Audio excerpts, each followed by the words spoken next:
Estamos de vuelta en esto que es QWERTY, el programa de tecnología de Reactor 105, y vamos a volver a hablar de un tema que ya habíamos tocado hace unos meses, pero como la pandemia sigue y la desinformación nunca se va a acabar, sigue siendo muy vigente, y es pues lo que conocemos popularmente como fake news, o algunos llamarán desinformación en línea, en fin, todos los rumores, mentiras que se esparcen en redes sociales, en WhatsApp, en Facebook, en Twitter, y que por supuesto es nuestra obligación como ciudadanos saber detectar y tratar de detener pues las repercusiones negativas que pudieran tener. Y obviamente, afortunadamente, no estamos solos. Hay periodistas comprometidos justamente en meterle un freno a todas estas campañas de desinformación que hay en línea. Y en particular, pues tenemos el día de hoy entre nosotros y nos vuelve a acompañar Luis Roberto Castrillón, quien es periodista, colaborador de verificado.com.mx y director de El Editor de la Semana, quien nos vuelve a acompañar después de que estuvimos platicando con él en el lejano abril, un abril en donde se antojaba que la pandemia no iba a durar tanto, y acá estamos ya acercándonos al final de año y seguimos hablando de los mismos temas. ¿Cómo estás, Luis Roberto? Bien, bienvenido. Muchísimas gracias, Diego. Un abrazo enorme, así enorme, muy fuerte a toda la audiencia, a todas las personas que disfrutan Reactor 105. Pues justamente hace unos meses decíamos que pues con la irrupción del coronavirus y de la epidemia COVID-19, pues no solo nos íbamos a tener que acostumbrar a tomar las precauciones médicas y de salud que sabemos ya los gobiernos han tratado de comunicarle a la población, sino también que nos íbamos a tener que ir preparando justamente a distinguir justamente entre fuentes confiables de información sobre la pandemia, fuentes no tan confiables, información real, científicamente validada, e información que no dejará de ser un rumor, una hipótesis o en el peor de los casos una mentira fabricada con dolo y justamente con el objetivo de confundir o hacer daño.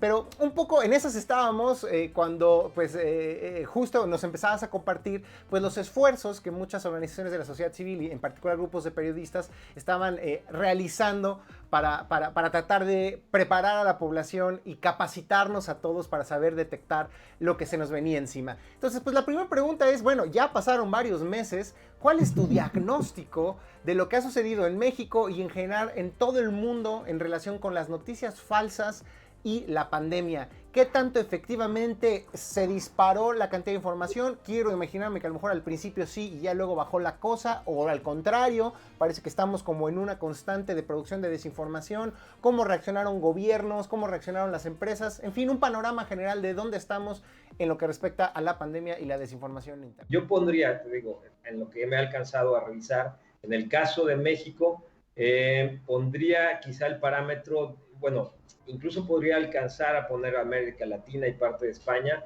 en el parámetro siguiente: Pati Navidad, Miguel Bosé, los promotores del dióxido de cloro, versus la Organización Mundial de la Salud y las instituciones y secretarías y ministerios de salud a lo largo de América Latina y España, ¿no?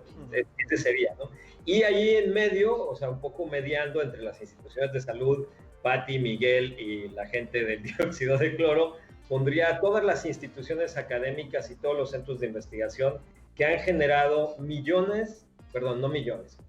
cientos de miles ya, porque eso sí, decenas de miles de artículos académicos relacionados, perdón, es que cuando dije cientos de miles estaba yo hablando tenía yo un dato que era como caracteres, páginas y demás, pero si lo reduzco mejor para que sea más entendible, sí hablamos ya de decenas de miles de artículos académicos relacionados con el SARS-CoV-2, su impacto, la manera en la que se contagia, la manera en la que afecta este otro órgano de los seres humanos, que sí puede pasarse de humanos a animales ahora, con el caso de los gatos, el caso de los bisones en unas granjas en Francia, el caso de los tigres en un zoológico en Nueva York, etcétera, ¿no? Entonces, la información ha ido fluyendo poco a poco y aparentemente ahí, cuando yo me voy del lado de Pati Navidad, Miguel Bosé y demás, estoy refiriendo a cómo también ha ido creciendo la ola de rumores y de información imprecisa o falsa sobre el virus y sobre la enfermedad. Y este es un dato de un estudio, ya ha sido revisado por pares y publicado en la American Journal of Tropical Medicine and Hygiene, que habla, perdón por mi inglés que no es muy bueno, de que son ya, este grupo de investigadores detectó más de 2,000 rumores distintos Es decir, este no es el número de cuántas veces se ha compartido algo, que es mucho más difícil de obtener. Pero imagínense, si hablamos de 2000 tipos de rumor distintos sobre un mismo tema, sobre la enfermedad, sobre el origen de la enfermedad, sobre la forma en la que afecta el virus, sobre el origen del virus, sobre los distintos medicamentos o tratamientos que se han ido probando para tratar de enfrentar o de mitigar al menos el efecto de la pandemia. Entonces, es un escenario complicado. Digo, si pensáramos en los últimos 6 meses, hagamos la división entre días a 2000 y estamos hablando de más de una decena de rumores a la semana. Sí, o sea, lo que nos estás diciendo es que no ha parado la producción de información falsa en redes sociales de la pandemia. Tristemente, conforme nos vamos dando cuenta que la pandemia va a ser más larga de lo que pensábamos, pues también se siguen difundiendo información falsa, mentiras y rumores. Y un poco la pregunta es, bueno, ¿y qué tanto evaluarías?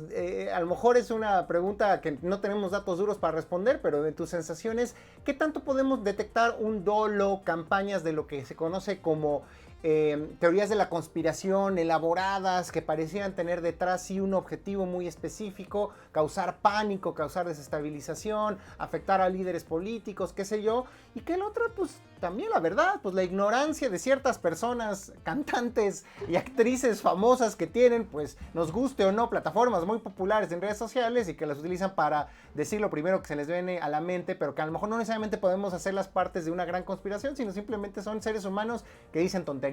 ¿Tú cómo lo verías? Yo creo que sí hay aquí una presencia que ha sido evidente en la politización sobre el origen de la pandemia, ¿no? Voy a poner el ejemplo que revisé mucho más a fondo y que hablé con algunos especialistas, como el PISU, Emilio Saldaña, al que le envío un enorme saludo. El caso del famoso rumor de la 5G, que es la quinta generación en términos de evolución de los sistemas de telecomunicaciones o telefonía móvil específicamente, y que se atribuía a que eran las antenas de la 5G la que estaba generando, que no había un virus, sino que la radiación de estas antenas era la que estaban provocando estas reacciones en el organismo humano.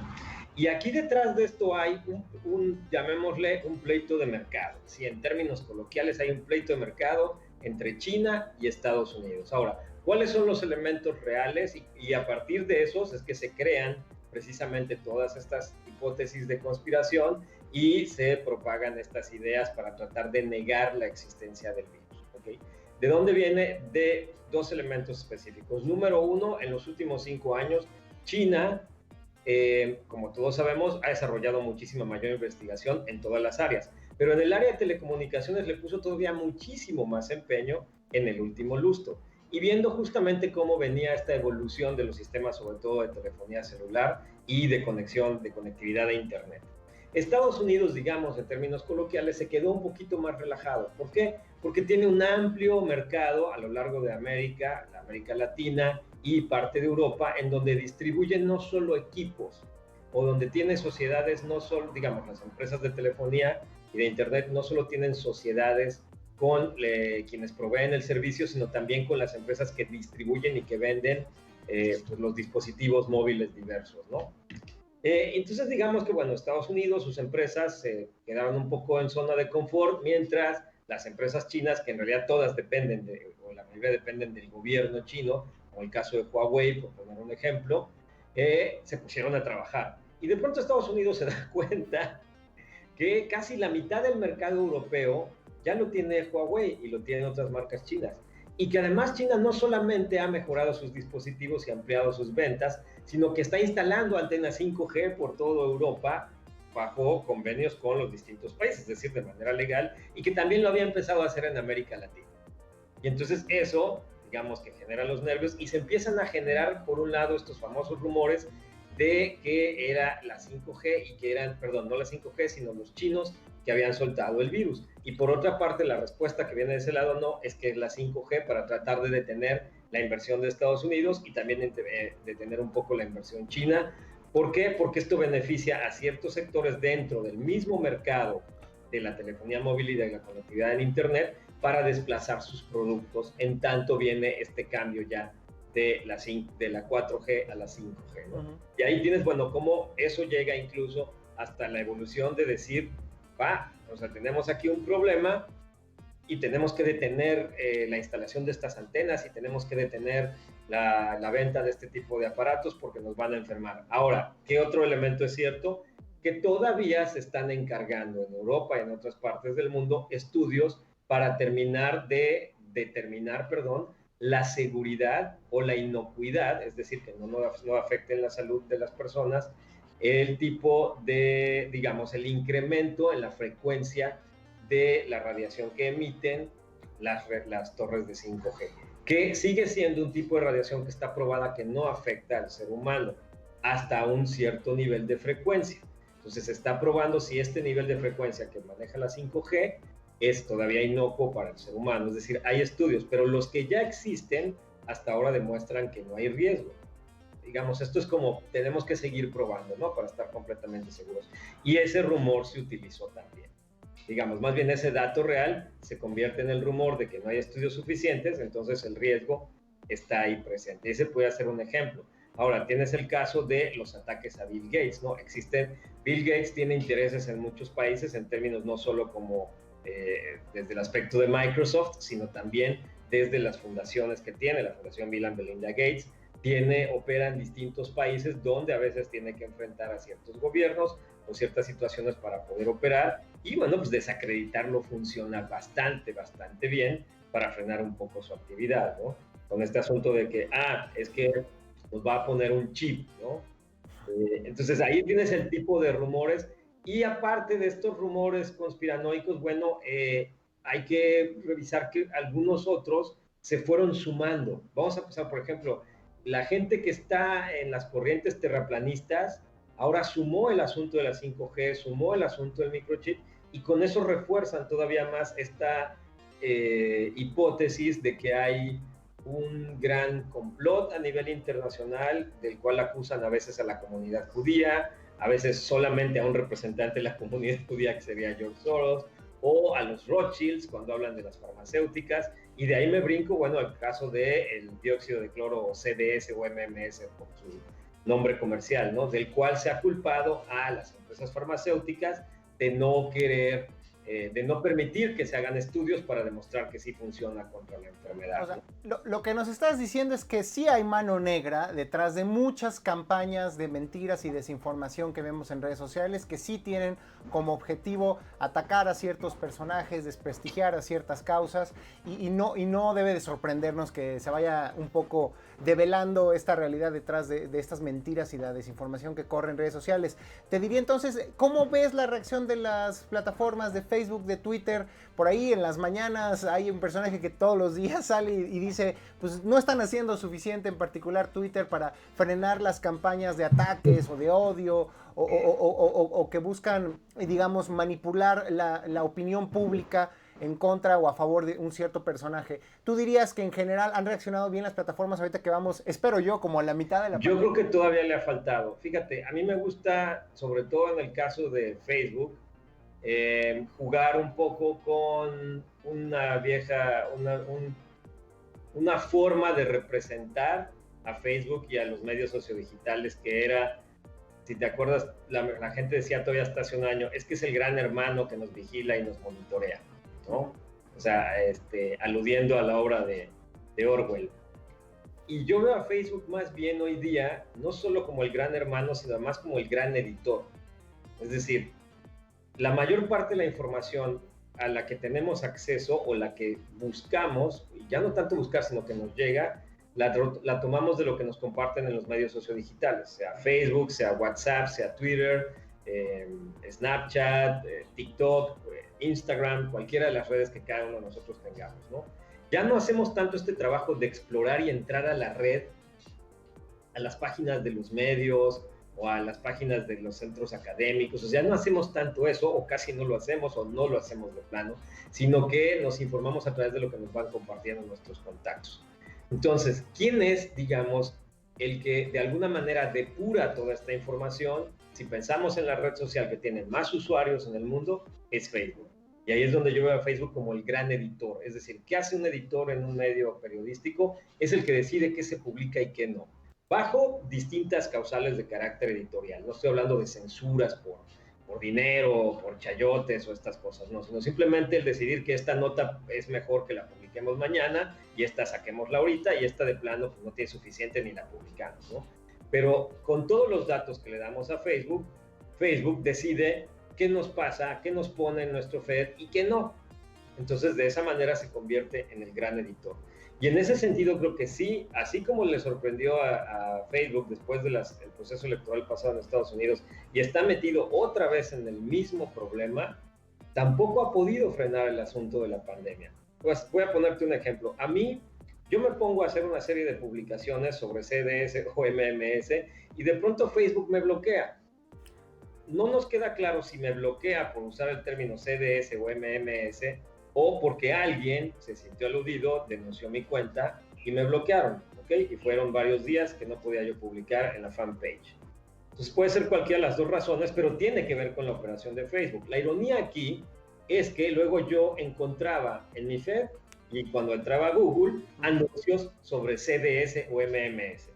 Es decir, dentro de la propia red, lo que yo estaba tratando de rechazar y de demostrar que es falso, me aparecía publicidad sobre ese tema, ¿no? Es como, yo decía, no puede, es la gran ironía que a mí me bloquean por denunciar que es falso, pero luego tanto en el teléfono como en la computadora, cuando entro a Google o cuando entro a Facebook, me empieza a aparecer publicidad del producto. Entonces, sí. Pregunta era, ¿quién está realmente o cómo está el algoritmo moderando eso? Claro. Bueno, pues ya un poco con esta introducción del problema, que creo que en síntesis pues sigue estando ahí, sigue siendo un problema que las grandes empresas de tecnología no saben o no han podido dominar, siguen habiendo intereses detrás de estas campañas de desinformación. Pues, ¿qué se está haciendo en México? ¿Qué están haciendo ustedes en el equipo de Verificado justo para acercar información verificada, confiable a los... Mira, ahí pasó creo que algo es bastante... Ya sé que está de más decir interesante cuando uno está involucrado en algo, pero me gusta plantearlo así porque creo que es un proyecto que tiene diferencias respecto de otros esfuerzos periodísticos que se están haciendo y que todos son loables, ¿no? O sea, creo que el trabajo que sigue haciendo el Sabueso de Animal Político, siempre hay que destacar el trabajo que están haciendo ellos en la revisión. Este otro grupo que surgió en Twitter, COVID-19 y estos otros, hay otro que se llama Verificado COVID, es decir, han salido varios grupos, bueno, el portal de Verificiencia también, donde hay mucha gente de la UNAM, divulgadores y académicos de la UNAM, y académicas y académicos trabajando ahí, es decir, hay un gran esfuerzo ahí, de alguna manera, cada quien haciendo su trabajo en un espacio. Pero lo que nosotros hicimos, o que lo que generó el proyecto que se llama COVID Conciencia, es un proyecto colaborativo en el cual mezclamos eso, el esquema colaborativo entre medios, es decir, nosotros decidimos ya no ser un solo medio trabajando, sino juntar varios medios y además mezclar tanto el trabajo de fact-checking y verificación con el periodismo de ciencia. Entonces es una fórmula un poco distinta en el escenario de todo lo que se está haciendo en México, y le añadimos lo que yo siempre considero el plus, que es que en lugar de que nosotros tengamos a la comunidad académica como fuentes, es decir, voy a ir a entrevistar a tal investigadora o investigador para que me ayude a aclarar este tema o a verificarlo, no. Nosotros en COVID Conciencia, en lo que digamos es la redacción virtual de COVID Conciencia, parte del equipo es un grupo de más de 100 mujeres, mexicanas todas, mujeres de distintas edades, que viven en el país o están estudiando en el extranjero. Todas son científicas. De la disciplina que me quieras mencionar, hay una. Y todas ellas, cuando se les planteó el proyecto, digamos, bueno, ellas a través de 3, 4 chicas más que son las representantes o las principales figuras públicas de este grupo que se llama Científicas Mexicanas, así los pueden encontrar en Twitter, @científicasmexicanas. Todas ellas decidieron apoyar el producto y entonces ya están, digamos, adentro. Normalmente en una redacción de un proyecto periodístico vas a buscar a las fuentes. Nosotros lo que hemos hecho es que metimos a la fuente a esta redacción virtual y entonces tenemos a el equipo de Verificado, tenemos a integrantes de la Red Mexicana de Periodistas de Ciencia, tenemos a la redacción de los chicos de La Bombilla Iluminarte Conciencia, que es un grupo muy joven de divulgación y comunicación de la ciencia y las artes, y además mezclan ciencia con artes en su trabajo de comunicación. Estas científicas mexicanas, quiero decir, ¿quién falta? Bueno, el editor de la semana, y un grupo de chicas y de chavos muy jóvenes que decidieron, además sabiendo que no teníamos recursos, sumarse al proyecto y que trabajan con nosotros, ¿no? Llevando la bitácora de qué estamos produciendo, cuáles son los temas, quién los está reporteando, quién va a editar, quién va a revisar, quién diseña, porque tenemos una diseñadora y un diseñador, y ellos deciden quién, depende de los otros trabajos que tengan, de los que sí viven, para poder hacer los infogramas de COVID Conciencia, ¿no? Y luego todo se publica en La Bombilla, en Verificado y en la red, y en las cuentas de Twitter de cada uno de nosotros, ¿no? Pero creo que ese fue el esquema, y lo que cambió tenía que ver con que todos, tanto el equipo de Verificado como la gente de la red MPC, la Red Mexicana de Periodistas de Ciencia, las científicas de Científicas Mexicanas, un servidor, todos teníamos como que este enojo, este coraje de ver cómo de pronto los medios publicaban las cosas sin revisar bien los papers, o se adelantaban, o no ponían que todavía no estaba revisado, o que faltaba hacer más investigación, etcétera. Y de pronto empezamos como a hacernos llamadas, porque algunos nos conocíamos, y dijimos casi al tono de Elsa, y si hacemos un muñeco, cantamos todos y hacemos un proyecto, ¿no? Entonces, Aleida Rueda, que es la presidenta de la red MPC, fue con la primera que hablé, empezamos a tejerlo un poco en una llamada que duró hasta la madrugada. Al día siguiente le hablamos a Daniela Mendoza de Verificado, y luego hablamos con Patti Rodil y con Talía de Científicas Mexicanas, y luego con José Ra Sánchez de La Bombilla Iluminarte Conciencia, que a mí me había entrevistado unos días antes, y de ahí, bueno, jalamos luego a Alonso Monroy para diseño, y a Paulina también, y bueno, o sea, todo un equipo. Lo que nos estás diciendo es que de alguna u otra manera se formó una redacción virtual, hay que decirlo, pues porque supongo que no se pueden juntar en un mismo lugar porque las circunstancias no lo permiten, pero una redacción virtual multidisciplinaria, donde hay periodistas, los que saben contar historias y hacer las preguntas que se deben de hacer, científicas y científicos que saben obviamente pues la verdad que hay detrás de cómo nuestro cuerpo reacciona en general en contra de las enfermedades, de los virus, y que pueden esclarecer muchas dudas al instante, e inclusive por ahí, bueno, por supuesto, diseñadoras y diseñadores, gente que puede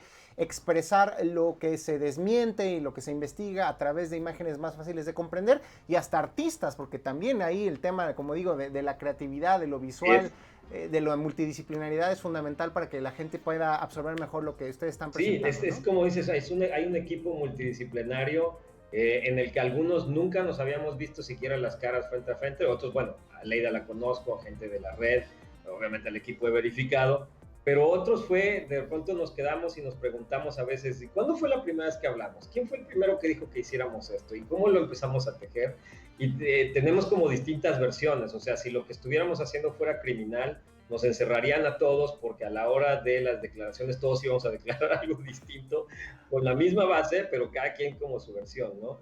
Claro. Pero finalmente estamos creo que no solo contentos con el resultado, sino creo que sí estamos aportando, y te puedo decir, hoy a la fecha, tenemos, digamos, los contenidos que hemos generado se han replicado ya en más de 12 medios en México y en América Latina. Hace 15 días estábamos así como súper orgullosos porque Ecuador Chequea, que es, digamos, uno de los principales medios de verificación en Ecuador, nos pidió todos los diseños de los programas que hacemos, pero nos pidió las versiones editables. Entonces, cuando les preguntamos por qué querían las editables, si no les servían las otras que teníamos, o si querían que nos mandaran su logo y nosotros lo insertamos y les mandamos, dijeron, no, lo que pasa es que lo queremos traducir a la principal lengua indígena que se habla en nuestro país, porque queremos llevarle también la información esa a las comunidades de los pueblos originarios, ¿no? Y entonces dijimos, es como increíble porque en Ecuador el trabajo de COVID Conciencia no solo se está narrando y presentando en español, sino también en la principal lengua de un pueblo originario. Y Ecuador, un país que ha tenido muchísimos problemas en el manejo de información sobre la pandemia, dijimos, bueno, ya llegamos hasta allá y quizá no vamos a cambiar las políticas de salud pública de Ecuador, quizá no vamos a derrocar a la iglesia de la salud y la sanación, Génesis 2, que es la principal vendedora del dióxido de cloro y que está, entre otros países, muy bien instalada en Ecuador. Pero dijimos, bueno, si ya le llegamos a unas cuantas personas que puedan también compartir la información, ya es un logro, ¿no? Y eso, te repito, partió de pronto decir, ahora sí, como aquella famosa frase de comentarista deportivo, no, estamos hartos de ver cómo se publicaban las cosas y cómo incluso estas publicaciones imprecisas ponían en riesgo la vida de la gente. O sea, uno de los temas al que más revisamos y trabajamos con muchísimas fuentes fue hidroxicloroquina. Y antes de publicar el artículo que publicamos sobre hidroxicloroquina, lo revisamos más de una semana. O sea, hubo 2 reporteras trabajando en el tema, 3 científicas asesorando. Yo tuve que hacer el trabajo, bueno, yo me encargo de hacer como la edición final, soy coeditor en el proyecto, y después hago la síntesis para el infograma y demás. Aleida coordina a los reporteros, Talía y Patti son nuestras asesoras científicas, Daniela Mendoza y Liliana han verificado, ven también parte de la edición final, Alonso y Paulina ven el diseño. Entonces digo, tenemos ahí todo el equipo y nos llevó un tiempo porque sabíamos una cosa, que había todo un juego aquí detrás de la proclamación de este medicamento como un posible game changer, como lo dijo Trump, y que eso era un problema porque es un medicamento que necesitaban las personas que padecen lupus eritomatoso u otras personas con tratamientos inmunosupresores. Decíamos, si esto se empieza a vender como loco, que fue lo que pasó, que incluso hubo desabasto, hay personas con estas enfermedades que entran en doble riesgo, porque estaban en riesgo de frente a COVID-19 por ser inmunosuprimidos y ahora se quedaron en riesgo, bueno, en ese momento se quedaron en riesgo porque no tenían su medicina y tampoco podían ir a un hospital a buscar la medicina porque se arriesgaban a contagiarse de COVID-19 en el hospital. Es decir, creo que es uno de los escenarios más complicados que ha ocurrido por información, si no falsa, sí trabajada de manera imprecisa, porque los documentos académicos, al menos los que nosotros hemos revisado, han sido ahora muy claros, ¿no? Donde dicen, esto falta revisar más, falta investigar más, este artículo no ha sido revisado por pares, esto es un preprint, no, se recomienda no divulgarlo como información concreta, sino como una investigación en proceso. O sea, todos esos textos están ahí. Lo que nos estás diciendo es que pues la desinformación y los rumores pues tienen consecuencias y pueden ser muy graves. Aunque no lo creas, Luis Roberto, se nos está acabando el tiempo, ya se nos acabó prácticamente. Entonces pues rápido para terminar, si la gente quiere saber más y quiere informarse, por supuesto, sobre las investigaciones alrededor de la enfermedad que sí tienen validez científica, que está verificada la información, que desmienten muchos los rumores y mentiras que se encuentran en internet, ¿dónde puede encontrar la información? Se les va a poner más fácil con el hashtag, tanto que lo pongan en Facebook y lo pongan en Twitter, ponen hashtag COVID conciencia. Así como va, COVID conciencia, que terminó también siendo luego un juego de palabras en que era COVID conciencia y luego con la palabra conciencia también se conjunta ahí, ¿no? Pero, y repito, bueno, en mis redes, @LRCastrillón en Twitter, en www.facebook, el editor de la semana.com en Facebook, y en verificado.com.mx, la red www.redmpc.org, que es la red mexicana de periodistas de ciencia, @científicas mexicanas, la bombilla Iluminarte Conciencia también buscan su cuenta en Twitter, en Facebook, y ahí está publicada toda la información. Pero repito, es mucho más fácil si se tiran directo al hashtag, es COVID conciencia.